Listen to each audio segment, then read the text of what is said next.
Loud and Quiet presents Midnight Chats.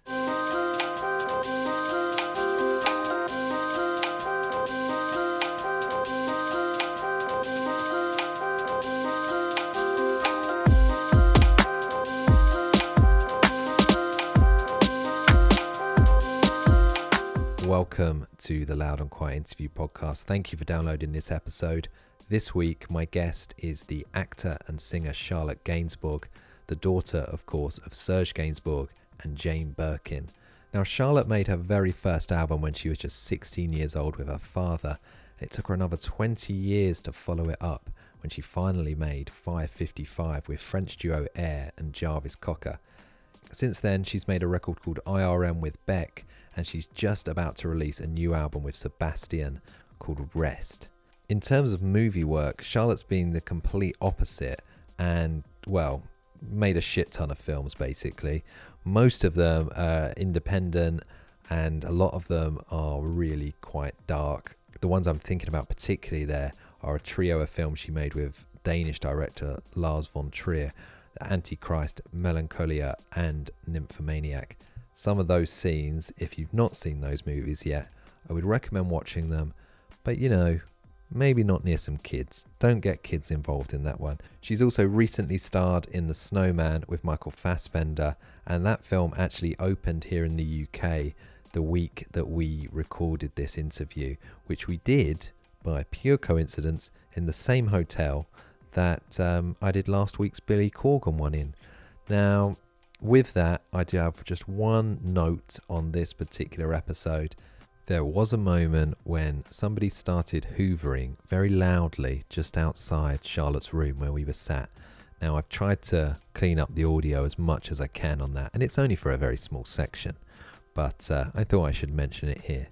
So with that in mind, here is my late night conversation with Charlotte Gainsbourg, in which we talk about music and film and Paul McCartney and her father and mother and everything in between. Thank you very much to Charlotte. Here we go.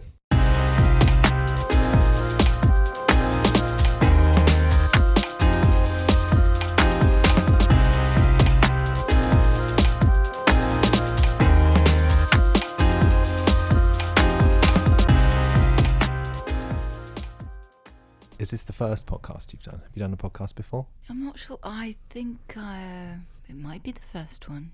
That's good. That's good because I know that you're a fan of firsts. Yes. Of first things. Yes, yes, I am. But I tend to pretend that it's always, a first time because I forget everything. Do you? So a podcast, maybe I've done one before, but I forgot. So it is my first. Okay, so everything's your first. Yeah. I completely agree with you on first time things. Mm-hmm. There's a sort of there's a magic of not making too much of an effort, and the fact that things are maybe accidental on a first time, that you can be lucky on a first time, less on a second. So it's something of, I'm a bit superstitious about those first moments. Yeah, you only get beginner's luck once, don't you? Exactly. You're only given that once. Has there ever been anything you've done and it's been so good on the first time that you've kind of resisted doing it again? Because I do this with gigs. If I go and see a band, or if I see someone and it's almost perfect in my mind at least, yeah, I'm really reluctant to ever go and see them again. And I've done it once, I've resisted it once before, and years later I was saying, oh no, I should go and see it because it was so great. And it has kind of tainted the first time. Yes, I guess I'm like that all the time.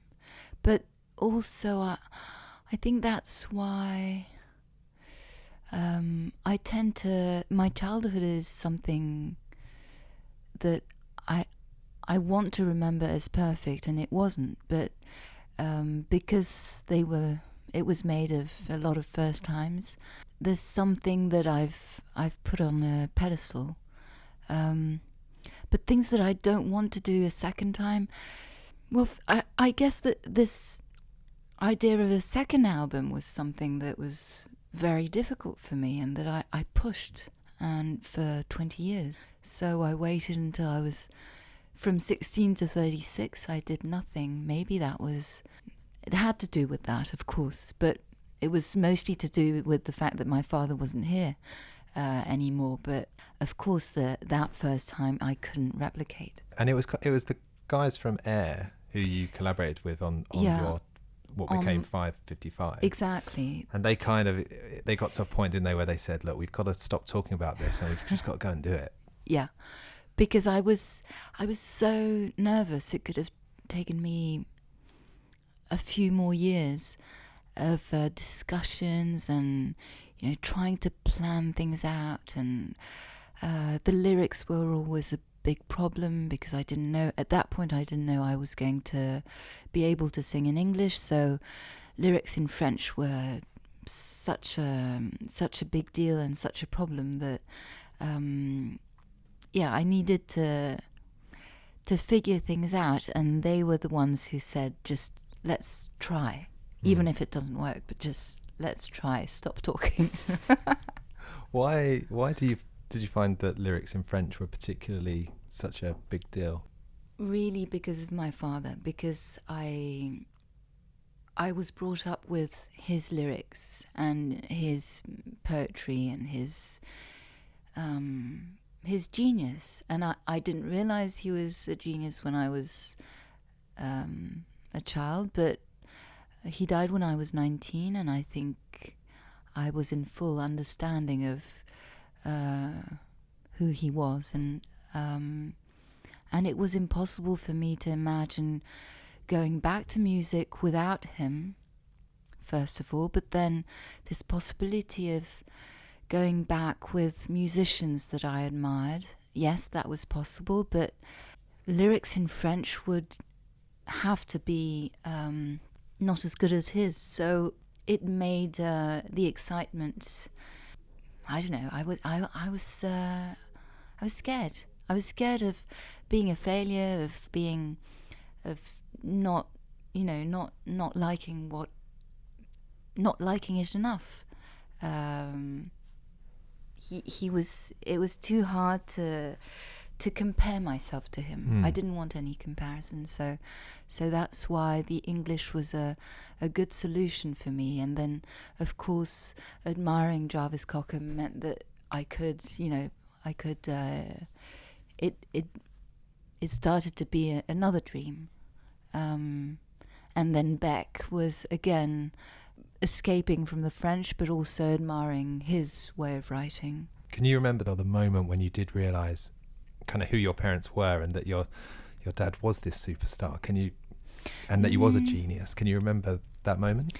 No, well, I guess when he died, because before I had him more to myself. Of course, he was very well known, and I knew all his work, his songs, but not as if I was listening to my father. I was already listening to an artist, and same thing for my mother. I was listening to her voice and being attracted to her as an artist, but it was so familiar that I didn't analyze who they were. I didn't try and understand what a big deal they were. And when he died, he became such a hero for France. I don't know, they were mourning. Yeah, everybody was mourning. I think it is impossible to kind of overstate how much your father is still adored in France, isn't it? I mean, he is just so loved. But when he was alive, he was loved towards his last years. Of course, he had a lot of success, but he went through so many years of not struggling, because it was okay. He had a lot of successes through other female artists, but it was never his success. Also, he was attacked quite often because he was such a provocateur. He was used to being banged on, and so. Was he okay with that? Oh, he was the provocateur. Yeah. So yes, he loved. He loved the scandal. He loved the reaction. Yeah, the reaction, making noise. He loved the focus. So he was always on about being on a cover of a magazine or talked about in newspapers, but at the same time very, very vulnerable about what people would say. So it was a mixture of provocation and listening to the comments. I mean, that first record that you made with him, you were 15 around that time. No, I was 12. You were 12. Well, my first album, I was 16, but that first song was called Lemon Incest, and it was on one of his albums. So it was just this one song that I didn't realize the scandal it was at the time. I understood what I sang, of course. At 12, I knew what. Also, I knew what his provocations were about, and I was fine with that. I wasn't shocked at all.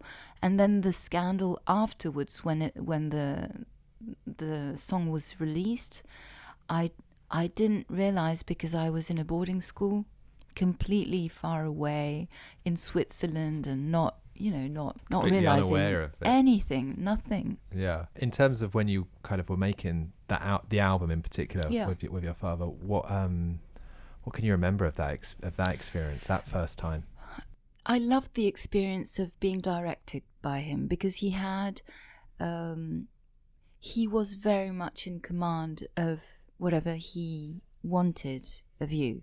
So he was in the booth with you, gesturing and emphasizing and trying to get you where he wanted. Then when I listened to the record again, first of all, I didn't do any promotion at the time, because I just I didn't want to.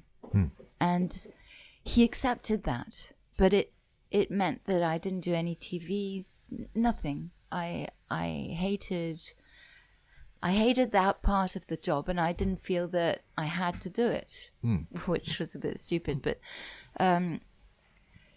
so now when I listen to it again, I wish I had more humor, more distance, more, I don't know, I feel like a nice student.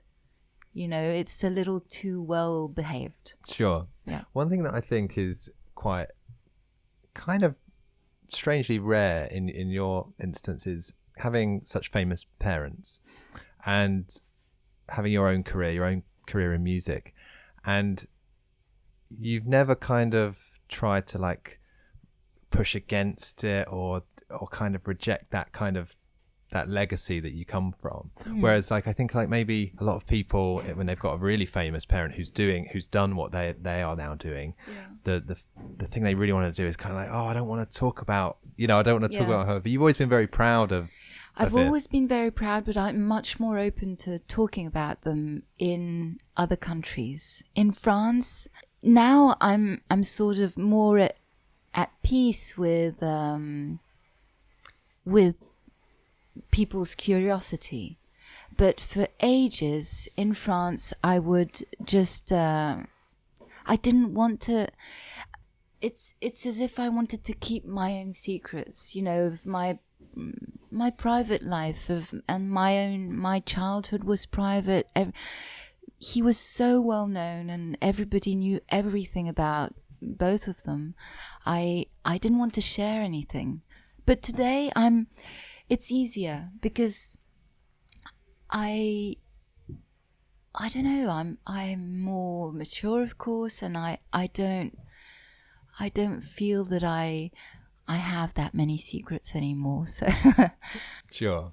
And when you say that you felt this pressure of just because of your father's lyrics and loving them so much, and kind of respecting the genius of him and his words, as you've kind of gone on and made 3 albums since, that pressure, is that only an internal pressure that you've put on yourself? Have you found that people have project that on you as well, or is it just your own kind of it's my own criticism of yourself? Yeah. Yes, I tend to be hard on myself, but I think that's a good thing.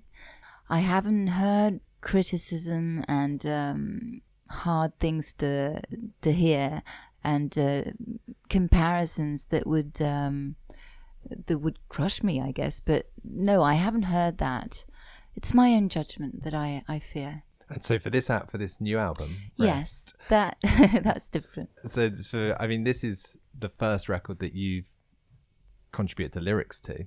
Yes.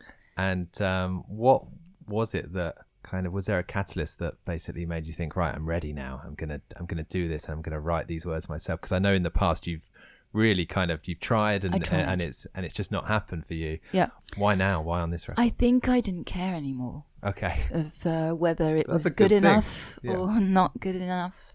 It just came out that way. And I tried to write in English mostly, and it came out in French. So I couldn't do much about that. But it did take many steps and a long, long time, because the whole process was, I did write since I was, 14, writing a diary, but so being very in love with a style and words and having my own taste, but just for myself. And then working with Beck, I tried each time to come up with lyrics that would end up being just subjects or a word here and there, because I was too ashamed of whatever I would come up with.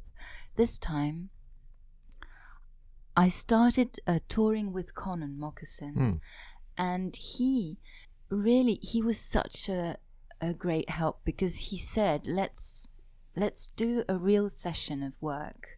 I'll be with my guitar, I'll come up with melodies and try and write in French. Just do whatever, I won't be judging because I don't understand French. Right. So, and that's what we did. And it worked out that way. A few melodies are still in the album. And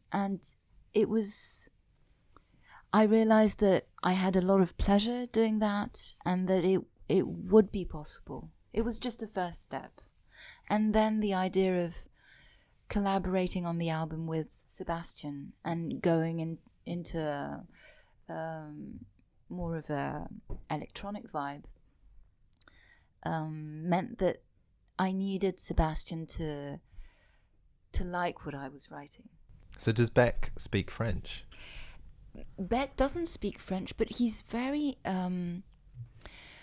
he also was saying, why don't you... He loves to hear French. So he tried to push me while we were working together. He really said, you're making too much of a big deal of this writing thing. It's easy. Try. But the French it's easy for Beck to say that, though, isn't it? So, well, it was so easy. He would come into... We were working in his place, and he would come in, start a piece of music, start a beat, put a guitar, and then wander off with his little notepad and come back really 7 minutes later with a whole song written with wonderful imagery and words and poetry. It was just incredible. So of course I didn't dare show him what I had come up with. Yeah, there's quite a pressure, isn't there, when you're working with somebody like that? It is. And then he would say, no, but try and write the crappiest song you could ever think of. That's the first thing. That'll be your first step into lyric writing. And I guess it's a way of not caring. Yes. Yeah. It is the first step. Is it different working with, because he's the American you've worked with? Yeah. The one American, and everyone else has been French. Or Jarvis. Oh, and Jarvis as well. Jarvis was English, yeah. Is it different working with somebody like Beck? Is there like a different cultural thing? Yeah, of course. Very much. Because he also, it was done in Los Angeles, so very much in his environment that I felt completely foreign to. And that's what I wanted. I wanted to be far away from home and to experience also, his folk writing, his story. and he was always talking about Los Angeles and how he had this love-hate relationship to not American culture, but Los Angeles culture. So it was very, very interesting and completely different. Yeah. Do you still live in Paris now? No, I moved to New York. Oh, right. So 3 years ago I moved to New York, and I'm going to live there a 4th year, and then we'll see. Yeah. Are you enjoying it at the moment? I love it. Yeah. Is it similar to Paris in any way? Not at all. That's what I was. That's what you like about it? That's what I was. Yeah, I was trying to escape all my references and all my memories. So it's a great. It made me curious again. It's such a beautiful, very photogenic city, with quite simple in a way. Because London scares me. I was born here, and yet I don't know anything about these walls, and I used to know this posh area I grew up. Well, my grandparents used to live in Chelsea, but apart from the King's Road, sure, and Old Church Street, that's literally just over over that way, is it, or that way? I mean, I'm bad tell. in this area of town, to be honest. I'm out of my comfort zone, but yeah, that's but close I to do. here. I feel like a stranger, whereas in New York, everybody's a stranger. And it's all right, and everybody's welcome. It's a very easy, welcoming when you have money, of course. And I live downtown, so I wouldn't be able to live uptown in that more stressful, business-like. The Upper West Side and near the park, where the posh people are. So are you?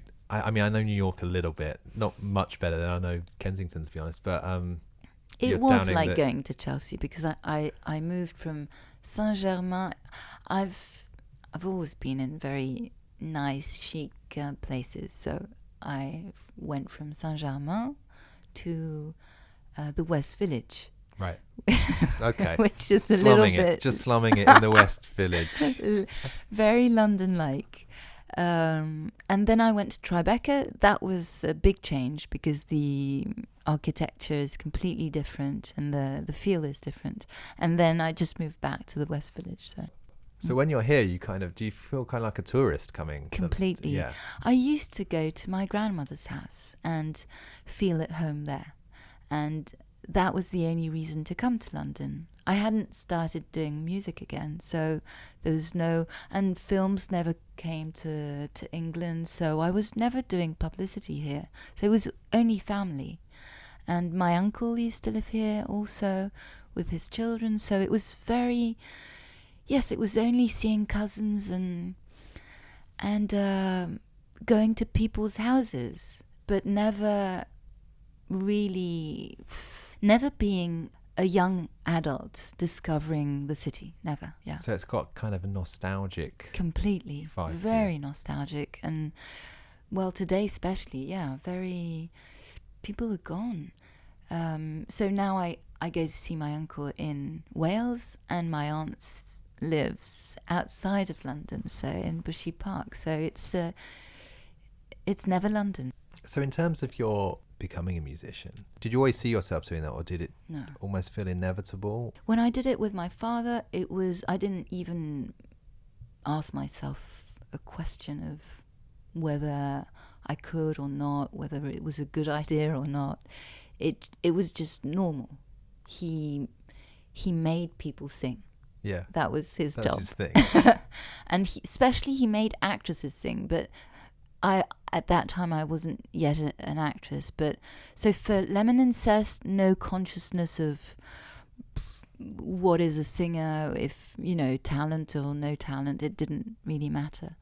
Then when I did it when I was 16, maybe a bit more pressure, but I didn't.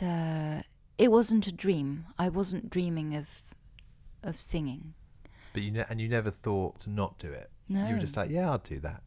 Because that's quite a confident thing in a way, because especially when you're a child, to like get up and sing in front of people or be told. But it wasn't in front of people. That's why. It was just me, my father in a studio, with his smile on his face, being happy about what I had just done, little accidents that he was looking for, not a very imperfect voice. That's all he liked. So pleasing him was the thing.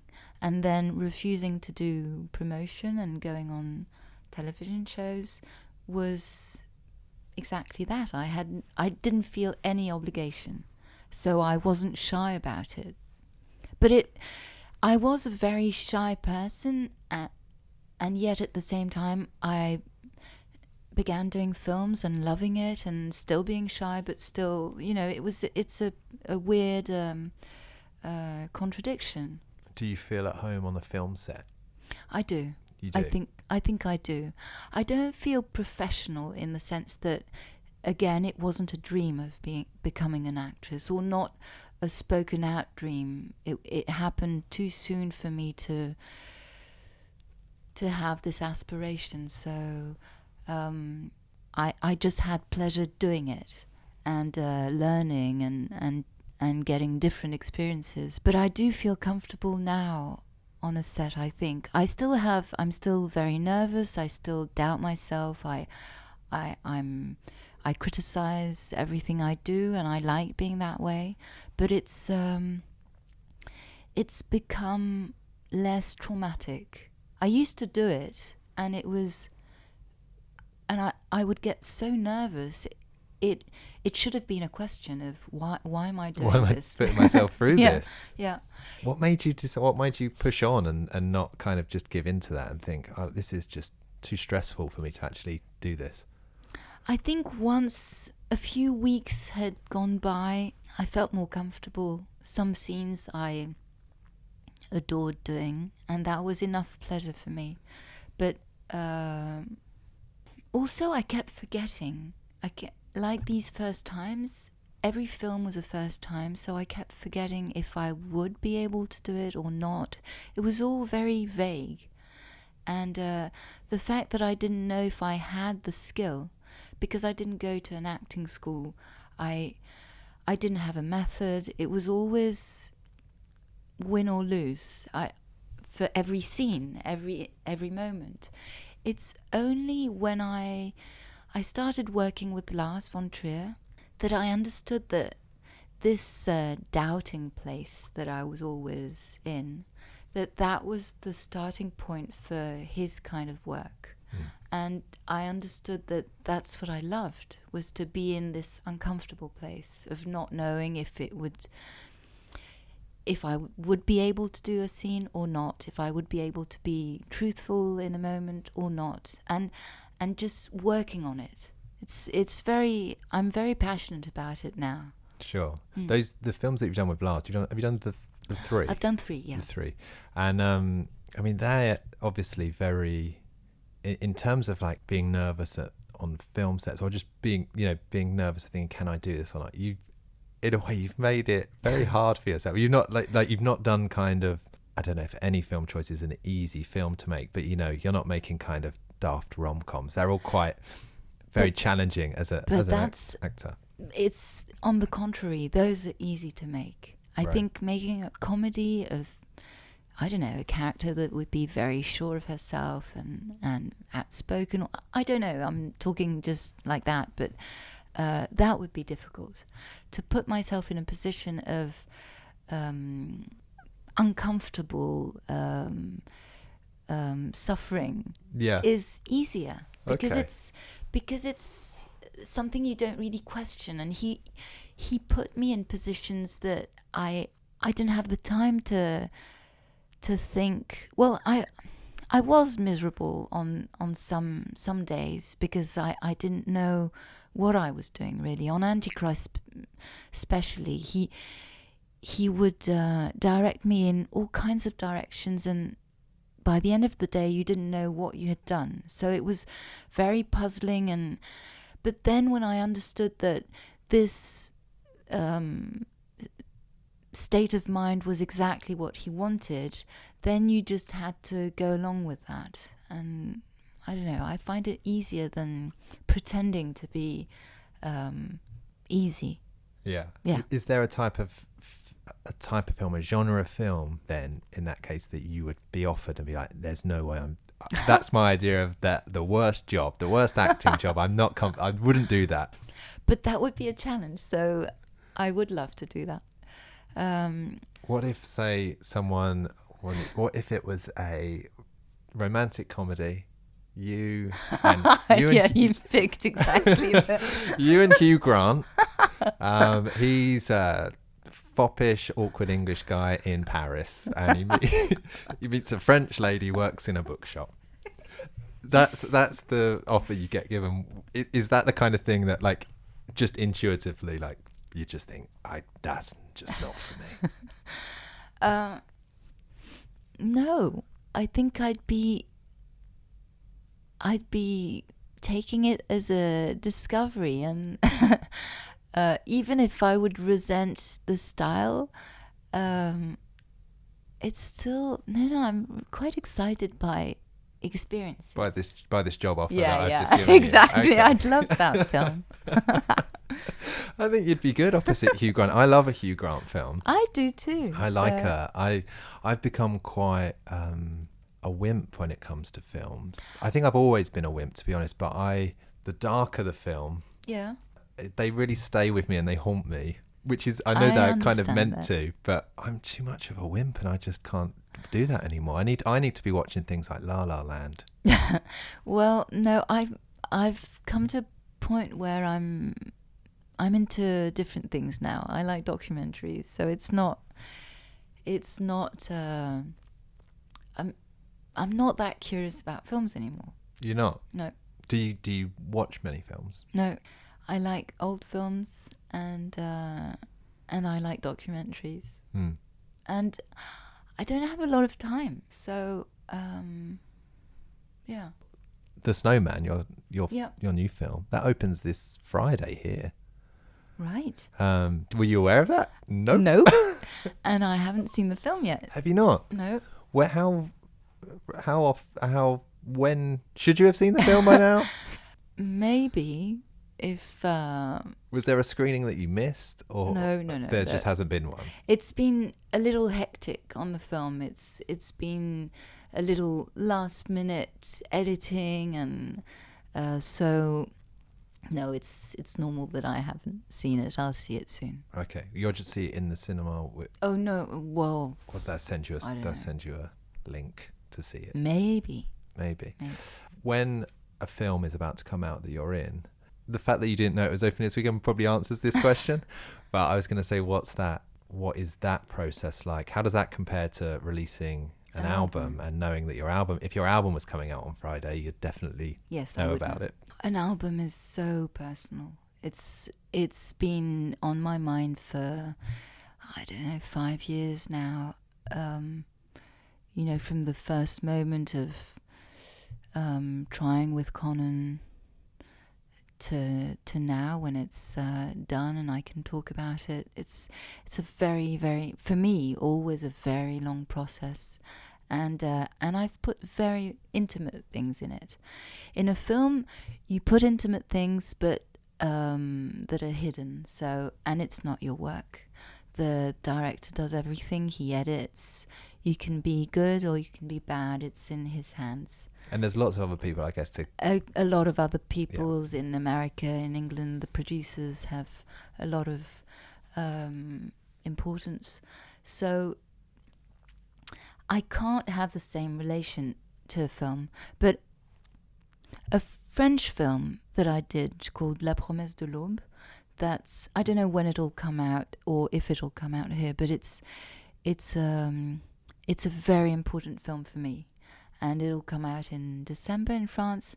I will do as much as I can for that film because it means a lot. So some films, sometimes Lars's films were very important. I didn't care that much if they were a success or not, because I knew that they were not meant to be huge successes, So it depends on the films. Yeah. Sure. What is it about this? So what was the name of the La Promesse de l'Aube. It's The Promise of Dawn. Okay. It's an adaptation of Romain Gary. And I got to play this wonderful mother character, wonderful and awful at the same time. She's a monster, and I was able to put on another body, another, it's a different me, and at the same time, it's so close to my father and my grandmother on my father's side, because I play this Russian, Polish woman. So with a very strong accent, I had to speak Polish. It was a big piece of work. Sure. That's why it means so much. Okay, great. It doesn't sound like it's your Hugh Grant film. That's a slightly different vibe. Well, yes, no. The romantic strike is not there, but there's a lot of humour. Okay. Yeah, that's it. I'm waiting for the rom-com. Once I leave here, I'm gonna try and make some calls. I'm saying that as if I know anyone in film. I don't, but I feel maybe someone will hear this, sure. And that offer will turn up. Back to your album, back to Rest. Another person you collaborated with on this one was Paul McCartney. Songbird in a Cage. Yeah. That song, you can hear Paul McCartney in that song, like in the melody of the song, I feel. Yes. How did that come about? Is it right that you met him years before? Before. It was maybe 6.5. Well, I know it was exactly 6.5 years ago, because I was very pregnant. Right. With my little girl, and so I asked if I could meet him. Of course, there was this idea of work, but I was very impressed and very intimidated by this encounter in a restaurant in London. So I made the trip from Paris, and it was a little surreal. Yeah. And I just, by the end of the lunch, we had talked about family and children, of course, because I was in that state. But then I dared ask if, in any case, if he had a song that he could share. Did you, throughout the meal that you were having, were you thinking, I need to get this question in, and when am I going to say it? Did you say it as you were running out the door? Yeah, it was close to standing. But no, I wasn't that nervous, and that I didn't feel pushy in any way. It was embarrassing, but at the same time, I knew that he was understanding where I was. He gets it. He's Paul McCartney. I think he understands. That's what the guy does. So, but I didn't think he would respond. He was very sweet, really, as so simple and welcoming, and but I didn't think he would send me anything. And a few weeks later, he did. He sent this demo with the lyrics attached, and I had this song by Paul McCartney, and I didn't know what to do with it, because I hadn't started on the album yet, so I didn't want to do just one song.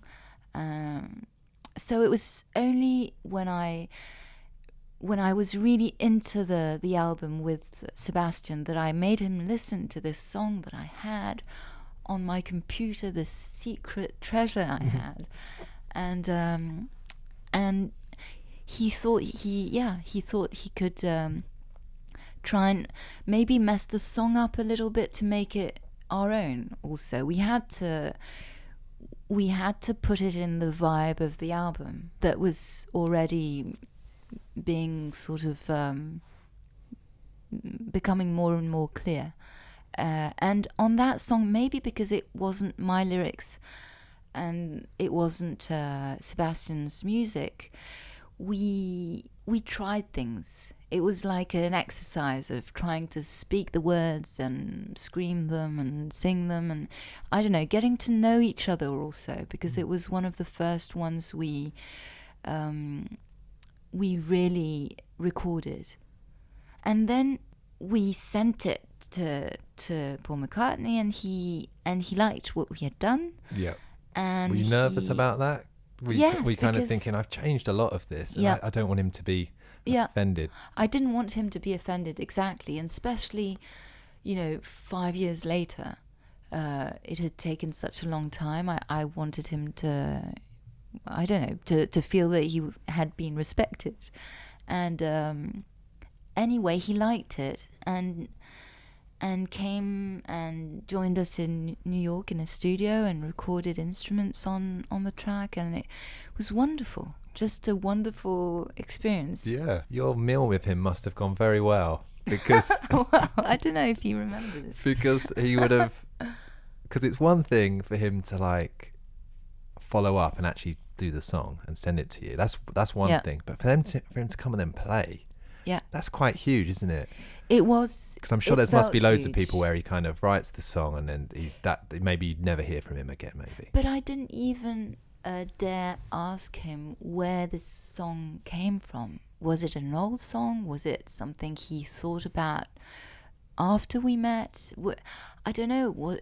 And I was too shy to ask him, because when he came in the studio and stayed with us for a few hours, we all pretended as if it was so normal. So normal, yeah. You're like, you're right, Paul. Could you make me a tea, Paul? Yeah, I felt very lucky. Mm-hmm. Oh, he probably likes that. The last thing he probably wants is for people to be kind of, worshipping him or being sycophantic towards him. Yeah, but also, like many geniuses, he's very simple, very, I don't know, very normal, and it's always surprising when you know, of course, what he's done. Yeah. You expect, I don't know, you expect some another diva. Yes, maybe, Kind of maybe a big superstar. or you fear for that, and no, he was perfectly sweet. He gets like a bit of a bad rep over here. Oh, really? That's what I don't. I don't because know. we're like, Why? because he's too nice. Like it's a very British thing. Oh, yes. And we don't British like the side. fact that he's like happy and nice. He's not gone mad. He's like he's kind of two together. I'm grew up with the Beatles. I'm a really big Beatles fan, and I spend a lot of time sticking up for Paul McCartney. I've done it on this podcast before, and I'm sure I'll do it again. Just that idea of, as you say, someone that famous and who's done that much and made that much music and contributed that much to pop music, for him to not be a completely awful person, I think is such an achievement. But a lot of people don't get. A lot of people just, they're all about John, because John was like, he's the cool one. And Paul's just not cool. He's a bit like an embarrassing dad. But I like that about him. Oh God, no, that's too nasty. Yeah, I think it's a British thing. I think in France he's probably loved, I guess. Well, maybe I've become a little bit American in that sense. Yeah, maybe. Because the French are sort of, they're very respectful but sort of stubborn and grumpy. And so talking about Paul McCartney, maybe in a French way, you could not be in total awe, but so I feel very American. You've been living there too long. Yeah. That's it. Do you think you'll tour this album? Because you've only done the one tour so far, right? I did two. I did one with Beck. I mean, not with Beck, but with his band, and so it was touring IRM. But then we released a live for IRM called Stage Whispers, and then on that album we did new songs. So it meant it was nearly a new album, and I toured again with Con and Moccasin this time, doing those new songs and the old ones too. So I did two tours, but this time, if Sebastian agrees to come with me, I'll do it. Okay, so it's I on need him. his presence. Okay. Yeah, I need him. So if he's listening, Yeah. then so this podcast now, we need to get you a film with Hugh Grant and a tour with Sebastian. Exactly. And it's been worthwhile. It's been Completely worthwhile.